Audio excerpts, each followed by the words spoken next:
Welcome back to the North American LCS in Game 3 between Team Solo Mid and Counter Logic Gaming. With a big momentum swing there, TSM have brought it to Game 3. You guys said they had to keep the changes going, though, and get in even better shape than to come into Game 3. I think the ban pick phase might change a little bit. I'm pretty sure that CLG is going to target that Karma instead of the Syndra. So I think the team comp's going to be changed around a little bit, but I feel like CLG knows what they want to play. They just have to stick to their guns and play it how it needs to be played. Okay, well, you mentioned the Karma ban instead of the Syndra. Bjergsen is the first guy I want to talk about here. Pentakill in the last game. Clutch performance here for TSM. What's he got to keep doing? What's he got to keep doing? He's got to keep getting those pentakills, I guess. Yeah, that'd help. Get a couple more pentas. No big deal there. Turn the game around. I mean, people say Bjergsen was pretty much an all-assassin guy, and assassins got a huge nerf with the increased exhaust reduction in damage. But he can play other things here. It just takes longer for him to get the penta now. He's got to do more sustained damage. Seems to be adapting to the team fights fine. I think the mid game, he might need to do switch something up. All right, well, next guy we're going to talk about, though, is Dyrus here in the top lane. Former mid laner for a brief time during the last split. But basically, right, still the rock for the team. Mooned the second time in a row now, had a bit of a better performance and held up really well against Nien. Well, a lot of that is also, they didn't really target him as much this game. They let him ramp up, and if you saw the first game, they're like, oh, Mundo, like, we're just going to kill him a whole bunch of times, and he's never going to be able to do anything. But in this game, they gave him that breathing room, they let him farm up, and he just became unkillable with all those shields. Yeah, it seemed to be really good. So let's talk about CLG then. If you guys said, actually, as long as they kind of actually play their plan properly, they should be fine. We'll talk about Link a little bit, though, because he did not have nearly the same kind of performance here on Orianna. You want to get it? Yeah, I mean, he was more of a support jungler there, even though it was actually Bjergsen running the Karma in mid lane. Going 0-0-10. I still like the Orianna pick. I don't feel like the pick was a problem. It's really strong in the current meta right now. I don't feel like it was a big deal. Yeah, I like the pick. I think it worked out pretty good. Yeah. Okay, just didn't work out in team fights? Yeah, I don't feel like it was that bad. All right, let's talk about Nien then. The top laner here was on Jax. I know at one point you mentioned he got really greedy, didn't go back to buy items for a while. He's sitting on like 2,000 to 2,500 gold when he did die in that like side lane push. What's got to happen for Nien here? He looked like anxious to play that game. The moment he locked in that Jax, like, oh my god, they actually gave it to me. This is my chance to shine. And he started doing some really, really aggressive plays, and he got really greedy. Like, when Link got caught out, I think Nien was sitting on 2,000 gold and just trying to fight Mundo to the death. And, yeah, he died for it. So, be a little bit less greedy. I mean, I like the aggressiveness, but more calculation. All right, so we're going to get ourselves into Game 3 in a second, but I got to ask you guys first. Kobe, I'll start with you. Prediction for Game 3. Ooh, started with CLG. Yeah, I think I'm gonna have to stick with CLG, but man, this one should be the closest of all three games. TSM actually have a pretty good chance now. Same. I think it'll definitely be close, but if CLG just plays their comp right, I think they out-strategize. The thing is, when I say it's gonna be pretty close here, CLG do tend to choke sort of in high-pressure situations. Yeah. So that's the only thing I'm worried about here. Will there be that third game choke for CLG? I still have confidence, though. I'm still picking CLG. Stop booing. I know, the crowd's just like, how dare you say that? Like, CLG junglers, we've been saying CLG the whole time we're up here. It's okay. The crowd, you guys have plenty of TSM chance to make us understand that you guys are still in the audience. I appreciate it. We're going to throw it back over to Quick Shot and Jat, though, for the play-by-play of Game 3. Thank you very much, gentlemen. Kobe sitting on the fence a little bit. I think we can go for that. But Game 3, pick some bans. Saint mentioned maybe Karma being a focus ban. I don't know. Really wonder about that. Like, it came in huge at the end of the game, but how impactful was it to the overall strategy? Bjergsen definitely showed his propensity for playing it. And sometimes you do want to just get rid of those surprise picks so they can't win a series for you. I really wonder if they have a ban to spare, though, since they are on the red side this time. They are going to have to ban away the Soraka. They probably want to deny Jax. There's a lot of stuff they already have to control in the ban. Syndra's been the ban that has thrown us off somewhat, and we'll need to see if it does get prioritized once more for CLG. Jax, so far 3-2 on the week as far as games are concerned. And Lucian, still undefeated. It's my fun stat of the weekend. 7-0 on Lucian. We'll see who gets his hands on that 80 carry in this final deciding game between Team Solo Mid and Counter Logic Gaming. Well, I mean, if we're basing it off of pick trends, they're not going to first pick a Lucian, and it's always been taken in the second rotation by the red side. So I would guess that CLG is going to be getting him this time. Unless their ban strategy is to leave up a bunch of the OP champions, which doesn't seem to be the case with the first 2 bans. So Lulu taken off the table by Team Solo Mid. This is something they have adapted to.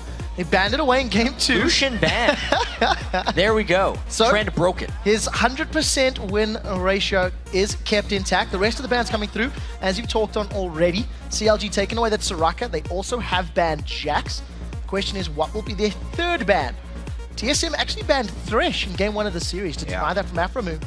I wonder if it's a consideration. Maybe Lee Sin, something else they've done. There's so many potentials for TSM. They've got 5 seconds left to lock it in. There are so many champions up.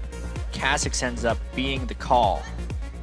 Banned about 1/3 of the time in the LCS, but even more against these 2 teams because Dexter is so good at it. TSM doesn't want to have to use their first pick on it this time, but even more so, they don't want to give it to Dexter. Yeah, so we'll have to see what Dexter and the rest of CLG decide to lock in. Really slow pick ban phase. Both of these teams, you can feel the weight of this game and how important a spot in the final, in the championship game is. Really interesting that that's a Thresh ban, since COG probably could have gotten it on the backside. Unless TSM was willing to first pick it. TSM does first pick it fairly frequently. We didn't really know what TSM was going to be approaching the pick ban phase with, because they've had to adapt so much, and that's why this is so fascinating. We got to see the Karma last game. Now we get to see the first pick Nocturne, which is something that TheOddOne played a ton of late season 2. It is a champion he's familiar with, but just not recently.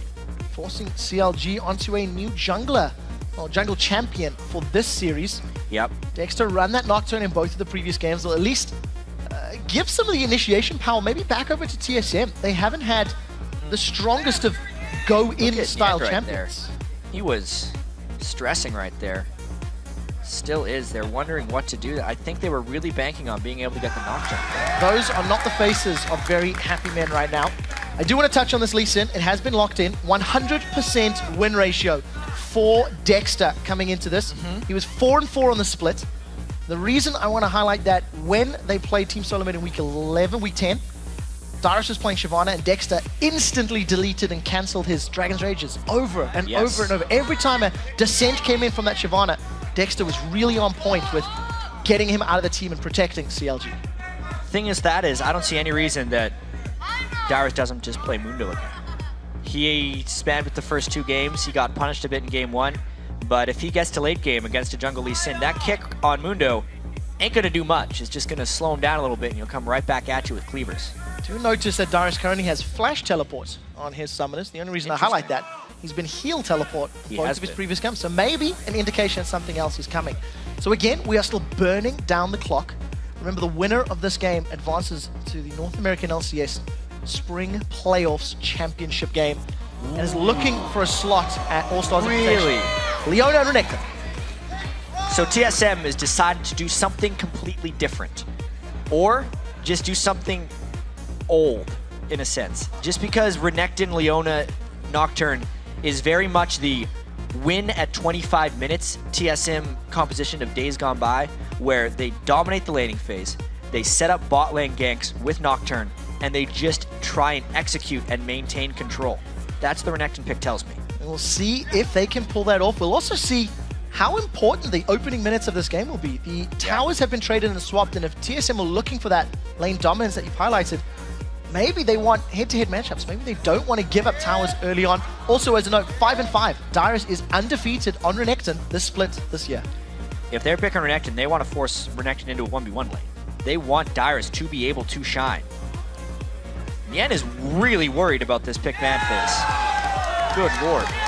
I don't think I've ever seen him that stressed. I've never seen Dexter that stressed. And consider that Dexter was on the world stage at the Season 3 World Championships in the groups, and I've never seen that look on Nien or Dexter's Aphromoo, though.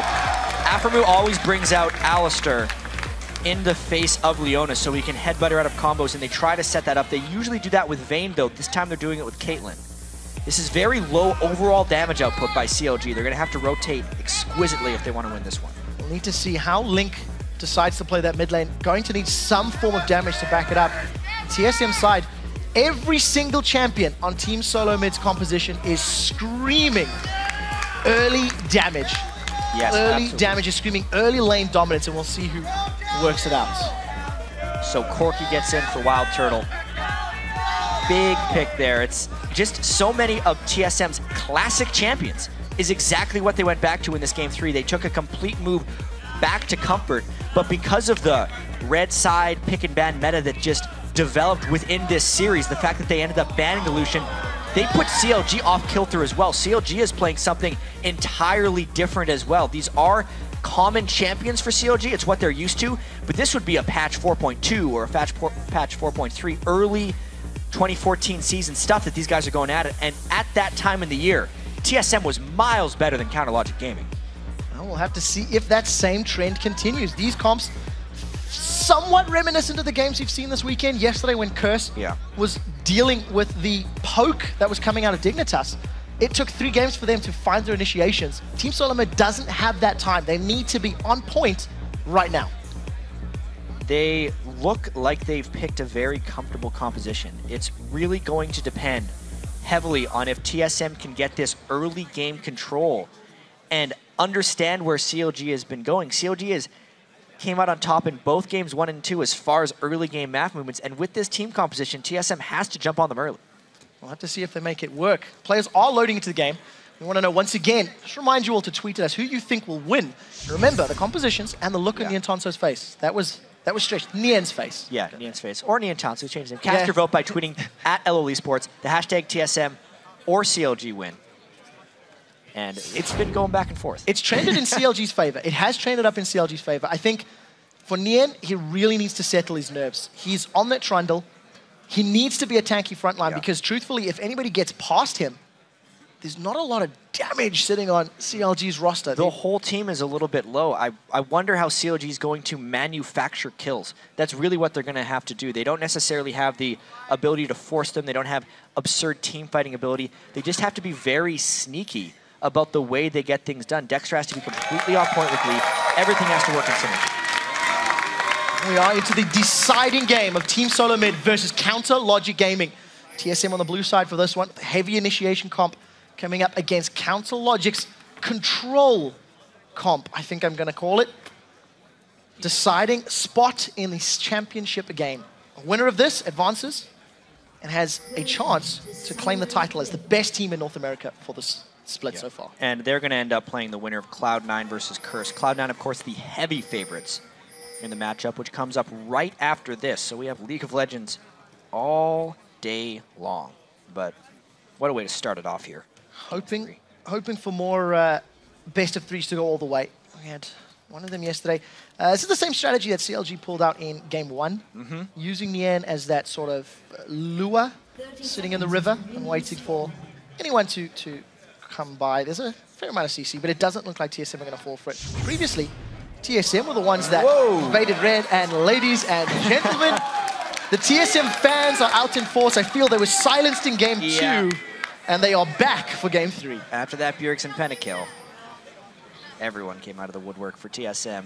84-16. Early game, I wonder if CLG is going to be pulling off invades. Do have the teleport, obviously, if they want to try and correct lanes, but it actually seems like TSM is in position to set up a 2v2 laning phase. CLG not really moved from their early positionings, and we'll see how that laning phase works out. This is duos that we've not seen a whole heck of a lot of this year. Corki Leona against Caitlyn and Alistair, and this is old school combos. I mean, this is season 3, season 2 stuff even. Well, Aphromoo loves playing Alistair against Leona. He just hopes people play Leona, because Alistair is probably his favorite champion as far as playing support. It's going to be very interesting. This is awesome how we get the straight-up lane matchups in the deciding game. So much of this is just telling you TSM, TSM, TSM, because this is the type of game where they went on the 11-game winning streak, and this is how they have been dominating teams. Game 1 was won because TSM played CLG's game. Game 2 was extremely close because TSM pulled out something new and kind of reset the deck. Now it's game 3. It's CLG playing TSM's game. Let's see who comes out superior. Dyrus taking a lot of damage early on, actually. He's going up against Nien with that cloth armor and a whole bunch of potions. So sustain somewhat sitting in Nien's favor. We'll see how Dyrus continues to handle that lane out. Yeah, this is going to be Bjergsen trying to bully Link early on, and then afterwards it's going to be all about the long-range spears and Link staying out of engagement range of the Leblanc. Bjergsen's had a very dominating year on LeBlanc, being able to pretty much destroy anyone. On the same token, he's also had some games where he hasn't necessarily swung the entire outcome in recent weeks. We did see in the previous game, though, Bjergsen was, I think, significantly ahead of Link in terms of CS with the Karma pick. And we'll see if he can get that sort of dominance again. He's got a small lead.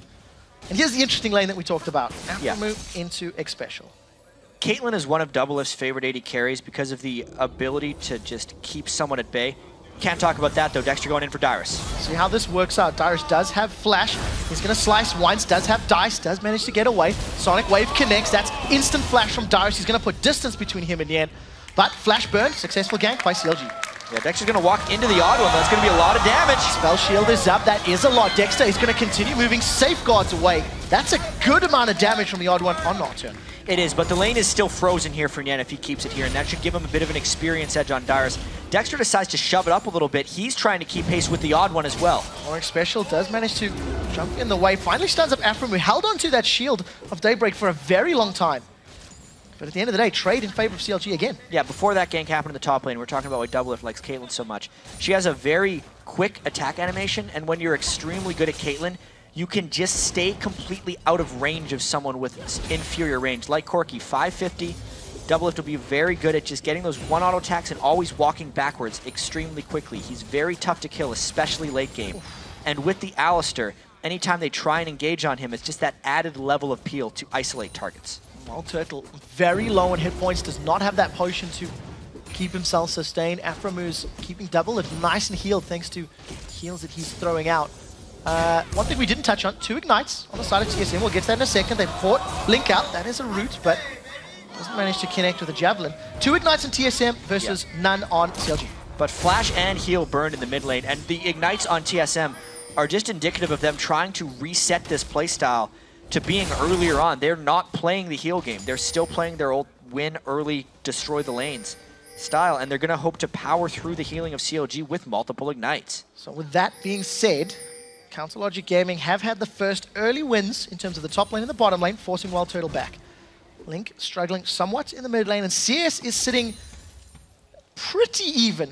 Nien was a little bit down from Dyrus, but that's been evened up. And Dexter, he's sniffing this bottom bit. I feel this might be forced. I don't really see WildTurtle and Xpecial being caught out. Exactly. I feel like the only way WildTurtle and Xpecial go in is if they're getting a gank from the odd one.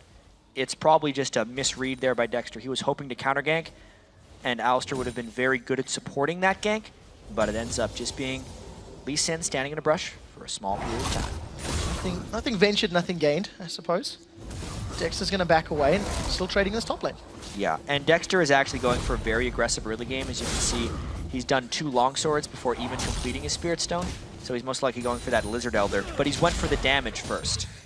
Hasn't necessarily paid off just yet. Hasn't been able to find ganks. Great to see Dexter changing his jungling style, though, as the series has gone on. From that Feral Flare, now spending a lot of time in lanes. We haven't seen him make this sort of concerted effort at interrupting lanes. You can see he's moving to the top as well. Once again, coming up behind Dyrus. But level 6, going to be tough to tango. Dominus is up, instantly thrown. That's a chomp. That's slice for 1. Does actually stop, turns it back around. That's very aggressive by Dyrus. Dexter nowhere near landing that Sonic Wave, but Dyrus totally in control, reading the situation well. Yeah, and now he gets that empowered Q on the full wave, and it's like that gank never even happened, except both CLG members are low. Plus, there's a Nocturne waiting in the wings. This is going to hurt Dexter's jungle substantially. So level 5 Nocturne does not have paranoia about 3/4 of a way from getting to his ultimate, but very well turned around by Dyrus. He's in complete control. TSM has to be so happy that they could isolate Dyrus in a laning scenario against Nien, especially with Renekton. That is where Dyrus is comfortable, and it's where he shines. He is just manhandling this top lane. Not even afraid to go in. That's the subjugate. Once again, Dyrus just trying to put some distance between him. Dexter is very low. There's no dominance. That's a flash forward from the end just to get the chomp. They're going to continue there's no to chase. ultimate on Dyrus. Sonic Wave is there. Now Dyrus is looking for a cooldown. 4 seconds before the slice and dice. Dexter flashes away from the stun. First blood secured, and Dexter outplays an overconfident Dyrus. absolutely what happened there, Quick Shot. The overconfidence of Dyrus comes back to haunt him, and they give it back. He gives away his lead in the top lane, trying to bite off more than he could chew. Particularly like the flash timing from Dexter. Yeah, that empowered W may have taken him out, so he had to flash away. Good read on the situation. Good counter, actually, from CLG. So Dyrus forced to use that teleport to get back to lane. Well, not forced. He decided to. Going to continue pushing out the wave. Still has a CS advantage, but Nien coming back with that Vamp Scepter. Yeah, big time battle in the top lane. The bottom lane has been a little bit more subdued. It's because the Alistar actually negates a lot of aggression early unless you try and go in for ganks, in which case he has fairly good gank support. You really don't see much Alistar against most picks because he's poked out fairly easily. He's all in or just mainly useless early on in the laning phase. You pick him for the team fighting. And CLG is at least with that edge in the bottom lane. We do see CLG. They're getting that extended laning phase, and when you've got champions like CLG's, the Trundle, the Nidalee, the Alistar you mentioned, the later the game goes, the happier they're really going to be. This is an interesting timing maneuver right here by CLG. They expect TheOddOne to be over at his blue buff right now, so they're just rushing down the dragon. A nice move there, just having the timers. So CLG is playing the standard laning phase. It's actually going entirely how you would expect if you're ranking the strength of these teams. Nien is losing to Dyrus in the 1v1, which is expected. Doublelift and Aphromoo, they think they're the best bottom lane in North America. They're winning by 20 in pretty much a straight-up 2v2. And then mid lane, Bjergsen with LeBlanc, a slight edge, and is able to roam. They're really trying to punish Nien here in the top lane. We'll see if they can make it stick. Dominus is available for Dyrus, has been thrown down. Nien's been silent. Subjugator's out. He's healing, and he's down. Another fantastic dive from a LeBlanc, this time Bjergsen and Dyrus. Aside from not being at the turret, nothing Nien could have done there. Dyrus was so tanky with that ultimate, just eating up the turret while Bjergsen was free to spam spells on him. Dexter going to have to soak up the experience while Nien is gone. So we've seen Shifter doing that yesterday. It didn't really help Coast out. We'll see if Bjergsen can make it stick more. He's got the makings of a Deathfire Grasp. The only reason I point that out, it's somewhat different to the LeBlanc builds we've been seeing in recent weeks. Yeah, but it's one of Bjergsen's specialties, is just finding the single target and crushing him out. You may have seen the death cap by a lot of others, but this is the Bjergsen special as far as the way he plays LeBlanc. Another thing that is very important to note is because of the standard lanes, TheOddOne has had much more time to farm stacks onto his Wriggles Lantern. His Wriggles is at 16 stacks. He needs 25 for Feral Flare. He is going to get a very early transform on that, and he has a bunch of experience, already level 8, with double buffs. And that's a role reversal from the previous game where it was Dexter that got that early. They caught Doublelift. Aphromoo was in the mid lane. Yep. Instant flash from Doublelift. The damage potential of that Corki Leona lane is too immense for Doublelift to not burn flash right away. Solar Flare, rather, is available for Xpecial, knowing that Doublelift doesn't have that flash, and that is such good damage from a Tiamat Renekton. This is going to be a problem for CLG. Nien needs to find a way, and CLG as a whole needs to find a way to manipulate this game and make it about roaming. The longer Dyrus is isolated against Nien, the more punishing he is going to become. Oh, look at that damage. Nien's in trouble. Dominus is only a few seconds away from being available. Doesn't even have flash. Dyrus may consider this. Look at TheOddOne's positioning. Dexter is going to respond, so this could quickly become a 2-on-2. Dyrus, the question is a bait at this point, though, with Dexter there. They were hoping to bait a tower dive, and Dyrus, he's gotten caught going over aggressive once and recovered. Will he do it again? Do you see Dexter, TheOddOne rather, still hanging around? Every time I see Nocturne going up, oh, that's a great pulverize. Aphromoo interrupting the Zenith Blade. My word, man, your reaction times. He is the Alistar player for a reason, but look at that damage to the mid lane while the gank approaches top. Here's Lee set for the baby save. He's gone. Oh, Nien is dead. That was just perfect. Dexter, you really don't want to stick around for that one. He's going to try soak up the XP, but 1-2, wham bam, thank you ma'am, and Nien's gone. That was brutal for Nien right there. Dyrus, even with the slight Renekton nerfs early, 200 less health on his Dominus, doesn't matter because this matchup isn't even close. It's about the damage, actually, for Dyrus right now. Double Thorns with the Tiamat, not letting Nien breathe. So, Dyrus is just going to continue denying CS and experience. Nien actually forced to teleport to that top lane. So, Summoner Spell used. Trying the best he can, but every time Dominus and Paranoia's up, TSM can just rinse and repeat. That's 2 ganks on Nien's Trundle. And we talked in the picks and bans how important it was going to be for Nien to be able to be a strong front line to allow Link to find the spears. And it's going to be a long time before that happens. And it's a TSM special to have OddOne pick a lane and gank it over and over and over again. Oftentimes it was bot lane in the past when they would run Nocturne compositions, but they may as well go where their strength is right now and keep going at Dyrus' Renekton. Meanwhile, he just gets to keep farming and stack up that Feral Flare. Getting closer and closer for the item to evolve. Team Solo Mid now for the first time all series with a lead out of the laning phase. First tower secured in favor of Team Solo Mid. Public opinion is with them, momentum is with them. That's a second tower less than a few seconds later. And this is a massive swing in control. TSM is a team with exceptional solo laners, and they got to solo lane 1v1, and they made CLG pay. Exactly what they wanted tactically coming into this series. It's incredible that they were able to force CLG into this position. CLG now going to try to find a way to respond. Remember, they did grab the first dragon. The reason I bring that up, it's a minute and a half before it respawns. Council Logic Gaming maybe going to consider looking for it. We'll need to see, well, they decide to move in. That bottom end has actually been pretty passive. Oh boy. So, oh, that's a good steal on the big golem. Insta-flash from Nien. The solo lane control is gone, and Dexter's not strong enough to be able to babysit both of these lanes.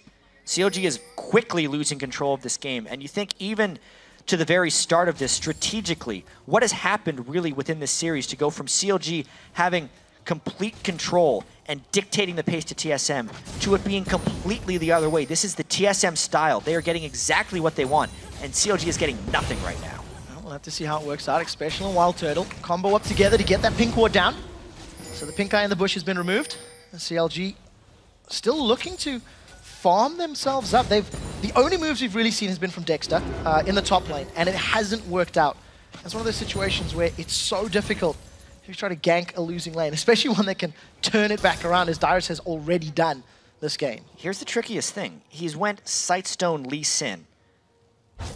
And since they already have a monster of Renekton in the top lane, a 2v1 gank might not even grant a kill. He basically has to go bottom lane, or WildTurtle and Xpecial are content just farming because they know that their solo lanes will carry them to a victory. Lee Sin can't necessarily gank Leblanc. She's just going to jump away. Dexter's maybe out of moves here. We'll need to see what he decides to do. Making his way towards the river. He just placed a ward in that bush. It was instantly pinged out by TSM, so I think they're aware of it. They might try to find Dexter in the jungle now. Nice Nidalee trap. We're going to, until Vision was revealed. So Bjergsen grabs himself on a trap, immediately backs away. TSM, less focus on stealing buffs from CLG this game. You contrast that to the opening 15 minutes of games 1 and 2. And exactly as you've highlighted many times already, Jet, TSM just wanting those head-to-head matchups, wanting to let their composition and their champion counter picks really do the work for them. Ooh, this is extremely dangerous right now. The rest of TSM could collapse down onto CLG if they get caught during that dragon. They want to poke with Nidalee spears before doing anything drastic. This game could very easily get out of hand for CLG if they lost a dragon fight. Teleports available on both top laners, not needed as they've moved their way down to the bottom half of the map. Dexter still moving into position. It looks like they've given it up. Honestly, they have to concede this.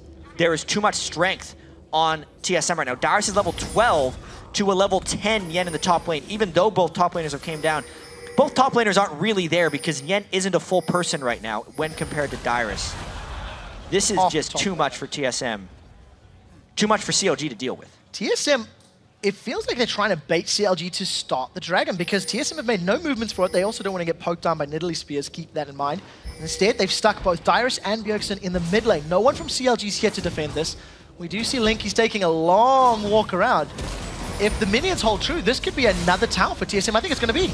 Yeah, that's even better than the dragon.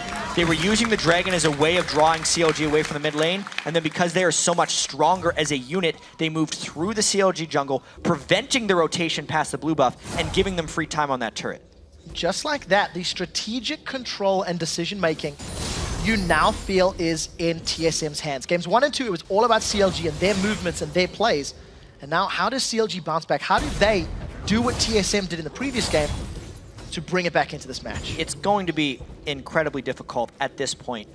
We heard Kobe talking on the analyst desk before this game that CLG sometimes chokes in these big moments, and it seems to be happening again. If you just look at their just lackadaisical play right here in this game, they haven't made rotations early on in the game. They have lost control, and now they're just back into old habits.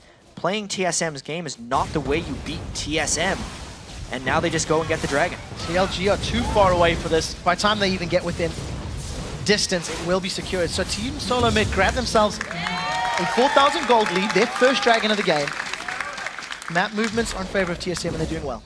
Even just thinking about the camera shots during Champion Select, Nien had his head in his hands. His mind was shattered before this game even began. Something happened here strategically for these guys, or during game 2, that has put them a little bit on tilt, and TSM is taking full advantage. And Team Solo Mid have made it all the way down. Most of the turrets in the top half of the map. The question is, at what point does OddOne give some love to this bottom lane? He's down by those bottom golems. Team Solo Mid seem to continue to be content to farm this one up, grow the lead a little bit further, and Dexter and Link now are the first ones to make their move down. Not sure if this is going to be a tower dive or not. Ward goes down, and that's immediately WildTurtle out of position. There is a teleport available on Renekton if this dive begins, and there's also a Nocturne with an ultimate up. Turret getting low, but CLG not committing. Attack speed buff from Nidalee, allowing Doublelift to do work on that tower. Down to below a couple hundred hit points. A warm breath of air should knock it over in this next wave, and it does seem to be the decision here from CLG. They're moving onto the tower. Paranoia is up. TSM might just go. And that was a little half-hearted. They do manage to catch Doublelift out. Now OddOne knocked up into the air. Pulverize is not available. Instantly headbutts Dyrus away. Is it enough though? That's the question. That's a Valkyrie forward from WildTurtle as Aphromoo is going to sacrifice himself for the team, giving up his life as a support should. But at the end of the day, TSM hold on to the tower and they get another kill. They should also get the bottom tower as well. Yeah, that was a nice escape by CLG to avoid taking more deaths, but there was still no realistic way they were fighting there. There was actually a canceled teleport flash. Oh! So that went well. Flash deleted. What was the hashtag LCS big play? Bjergsen deleted that guy? Basically the same situation.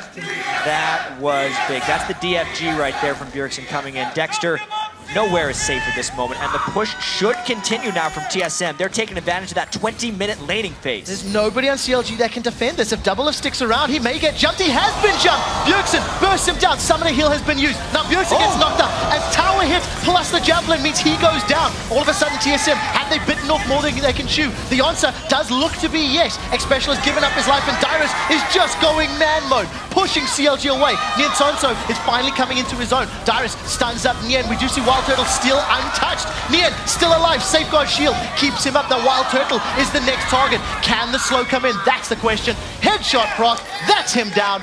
Link grabs himself another kill, and 3 for 0. OddOne forced to flash over the wall. Link is trying to run down Dyrus. This is going to be scary. Oh, the damage! He gets it! That is a scary crocodile. Link is out.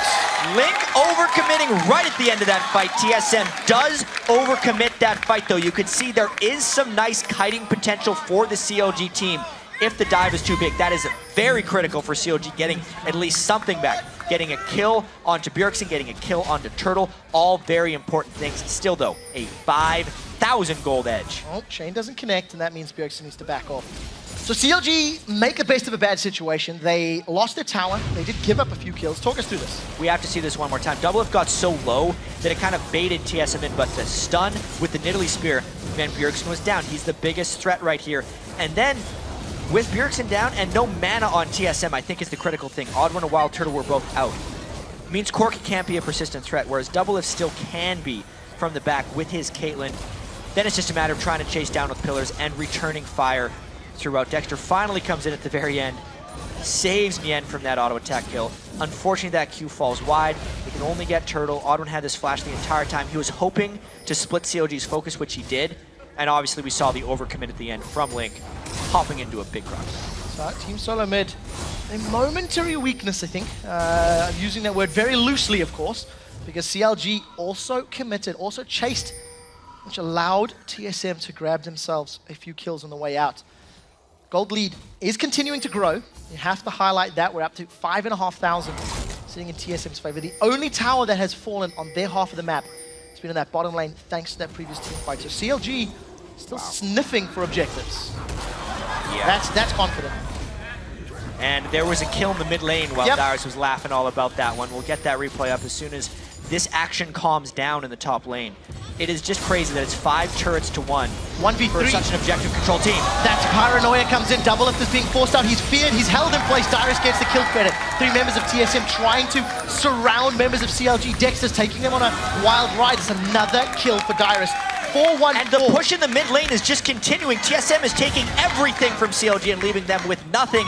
It is a complete role reversal from game 1. In game 1, TSM was just showing their mid lane pushes, showing their hand. Now it is CLG, and TSM is punishing them for it. Team Solo Mid will secure the first inhibitor of the game at 23 minutes and 18 seconds. After the solo kill on Link, after CLG overcommits in the top lane, maybe feeling the pinch, feeling the pressure. Here's that replay. Yeah. That's just a straight outplay. This is just a red buff on WildTurtle, surprising the crap out of Link at this point in the mid lane. That's 2 times now Link has just gotten too close to the enemy. Once with Renekton, again with WildTurtle. Him and Nien both struggling mightily in this matchup. And you can't deny the fact that Corki is an AD carry that we haven't seen a lot of in recent weeks. And you somewhat forget the burst that he has. Yeah, so Team Solo Mid, 81% to 19%. The way they are playing, it's very difficult to see how CLG are going to pull this one back. They need to turtle, and they need to pull off a monumental defense. TSM. They got to get away from this. There's an ultimate up on Xpecial. He lands it on Doublelift. He manages to go in. Another great knock-up from Aphromoo. TSM seems to continue to one of the chase, though. Paranoia is not available for TheOddOne. Keep that in mind.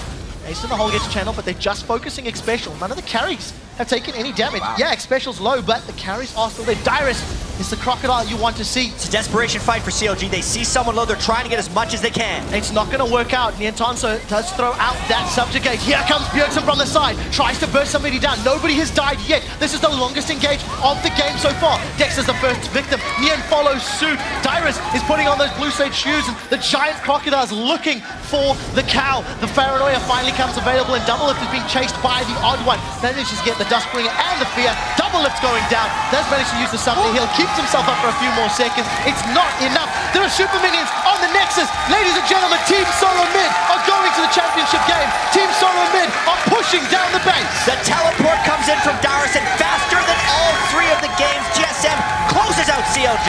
Counter Logic Gaming put up a hell of a fight in games 1 and 2, but they got dominated in game 3. Team Solo Mid have done it. They are in the championship game. They will be playing tomorrow, and that was a great turnaround series. Considering how badly they lost in game 1 and how they were losing in game 2, I cannot say how impressive this game 3 domination was. They had their backs against the wall, and boy, did they respond.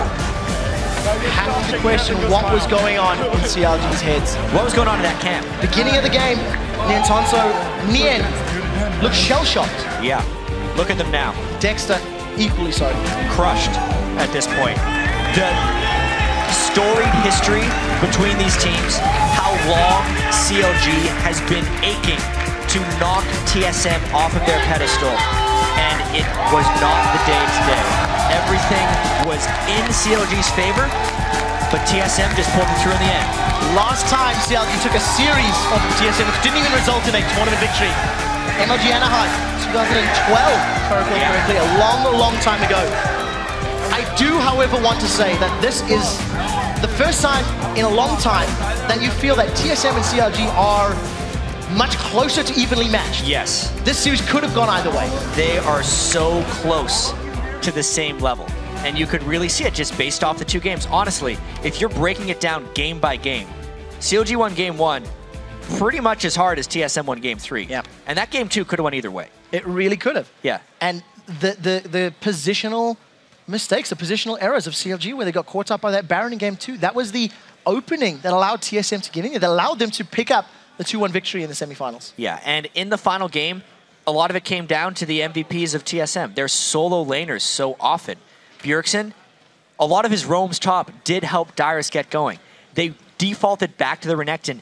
They found a way to get the laning phase to exist for them and kind of bypass the things that were making them weak on this patch. 6-6 on Renekton as far as Dyrus is concerned. Yeah. Bjergsen, 5 wins out of 6 games on Leblanc.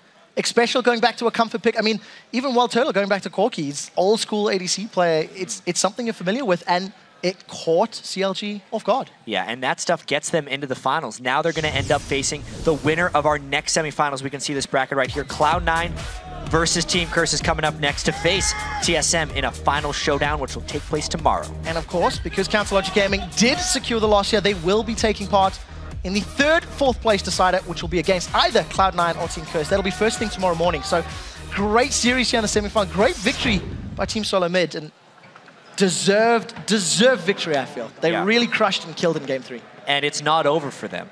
They want to be the Spring Split champions like they were in 2013. They have to get it back for themselves. This is just a small step. They didn't get the #1 seed, which meant they had to be the ones to knock out CLG on their eventual path to the finals. There were a lot of people that were anticipating a CLG in the final. I myself felt they had a very good chance. I actually thought in this series, if it went to those mid to late games, CLG had the edge. But unfortunately, it never got to mid to late in the finals. These were all very quick games, which tends to happen when teams are playing at this level. Well, that was absolutely fantastic. So for a first-hand account of that commanding win, I'm going to send it over to Freak at the analyst desk. Thank you very much, Quick Shot. I want to welcome Reginald and Bjergsen to the desk. Guys, congratulations on the hard-fought win. I want to start at the beginning of the series, though. You guys had to prepare kind of in darkness. You had to buy into the semifinals. Last time we spoke, you said you guys are having a very hard time playing on 4.4. How did you prepare coming into this playoff series? Pretty much we had like a very, very big talk with Reggie, which helped us out like a lot. We were improving a lot, and I feel like we were actually in a really good spot, but we didn't do any of those things that we learned in the first 2 games, unfortunately. But I feel like we knew what to do, and we weren't like as confused as we were the other weeks. We just didn't really manage to like do it in the first 2 games. Reggie, what were the things you had taught this team? What were the things they were dropping as well? So one of the biggest things when I came back was I was helping them with rotations, and just like how the game should be played out in general. And like the first 2 games that came in, they just like didn't do anything we went over. Like we literally reviewed what we were gonna do for like 4 hours yesterday. And the guys are super tired. Like I went over the concept like 5 times in a row. And then after the first game, I like went up stage. I'm like, all right, guys, you guys didn't follow the plans. Just do it this time, right? The second game, they go in. It was a little shaky. They didn't follow the plan again. I'm like, oh my god. But overall, when you like. Overall, when you practice something, it's not guaranteed, but the higher it increases your chances of doing it better. So we just need to practice it more and just come up with more solid plans.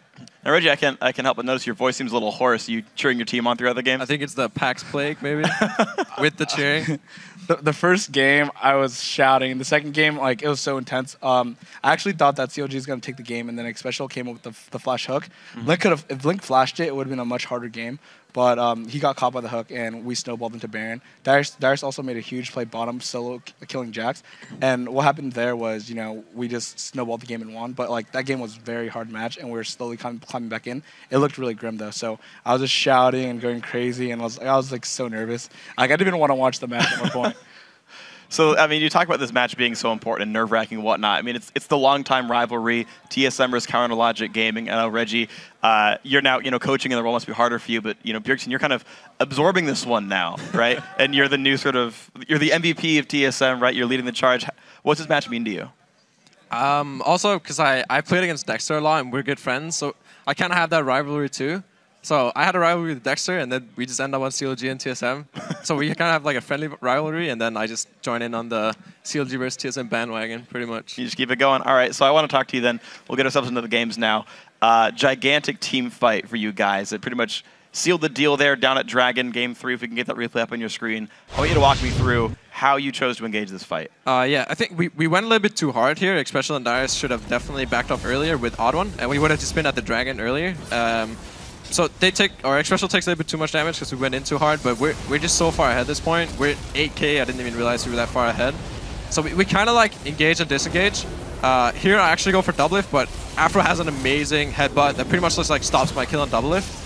But then again, we're just so strong and we just pretty much like roll over them.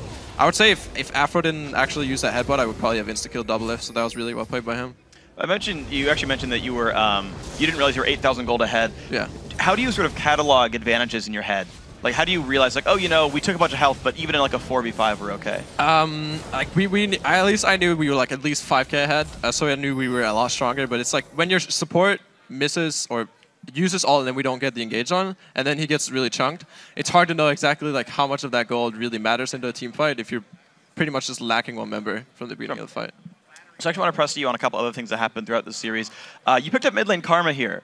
I know Karma was a big top laner in Europe last split. I don't know if you pulled it up from seeing those games. Like, what's the deal with Karma mid? I played Karma a lot in solo queue, even back in EU, but I never really felt like it fit the meta. Now the meta is a lot about, unless you're on like CLG's comp in like game 2 or game 1, it's a lot about kiting back. And if you have like the speed up, you have the slow, you have good poke, you have good siege. I feel like Karma is just an overall good champion. She's a lot like Nidalee, but with kind of a stronger mid early, but less poke, but better like zoning control. And it just depends on the game, what we really want to go for. And we feel like Karma gives some more early mid-game pressure, and that's where we really wanted to get ahead in the game.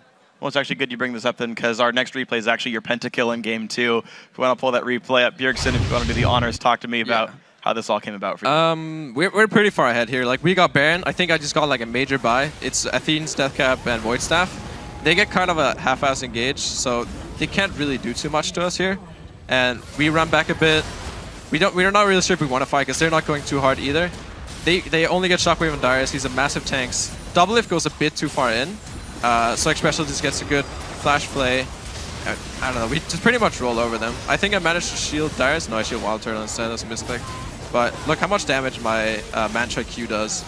And we just pretty much win the team fight from there. I got a good 3-man Q on them, but even then, I think we would have just won the fight. All right, so I'll just kind of fill on you, and then right here. Yeah, I wasn't actually sure if I pressed my ult before I queued, so I was kind of worried I wouldn't get the penta, but I did get it.